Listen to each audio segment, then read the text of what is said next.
3,000 years ago, this plant was so valuable that armies fought wars over it. It wasn't gold, it wasn't silver, it was frankincense. Frankincense trees only grow in a few dry corners of the world, and for centuries, their sap was worth more by weight than precious metal.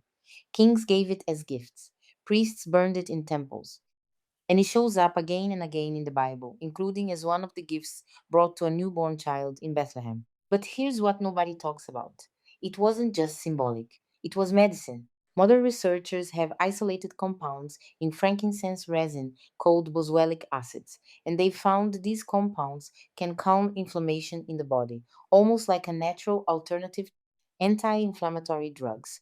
Some early studies even point to benefits for joint pain and gut inflammation.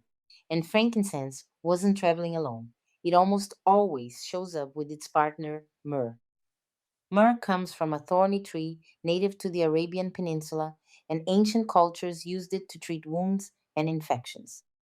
Today, lab studies show myrrh has measurable antimicrobial activity. It can actually slow the growth of certain bacteria and fungi. So, when ancient texts describe these two resins being burned, applied to skin, or used in healing rituals, they weren't just being ceremonial. They were using one of the oldest documented antiseptics on Earth. And this is just one entry in a much longer list. Plants written into scripture thousands of years before we had microscopes to explain why they work.